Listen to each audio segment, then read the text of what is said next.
பிழையம் என்ன செய்கிறான்னா கழுதையை போட்டு அடின்னு அடிக்கும் பொழுது அப்போது அந்த கழுதை பேசுது. தேவதூர் வாயை திறந்துடுறாரு. ஆமாம், அப்போ பேசுது. அப்போ என்ன தெரியுது அப்படின்னா, இந்த ஸ்பிரிச்சுவல் பீயிங்ஸால், அதாவது வானத்தில் இருக்கக்கூடிய ஜீவன்களால் இந்த மிருக ஜீவன்களை கூட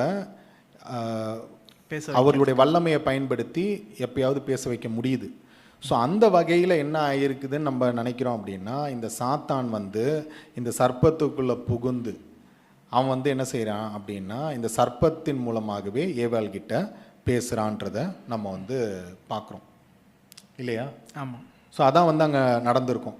ஸோ அதனால் தெளிவாக என்ன தெரியுது அப்படின்னா, இந்த சர்ப்பம் சாத்தானுடைய ஒரு டூலாக பயன்படுத்தப்பட்டிருக்குன்றது நமக்கு தெரியுது. அதற்கு காரணம் இன்டெலிஜென்ஸ். அது ரொம்ப ஞானமான ஒன்றாக இருக்குது. அதே சமயத்தில் அது இந்த ஆதாம் ஏவாளோட ஒரு ஸ்பெஷல் கனெக்ஷன் இருக்கிறது.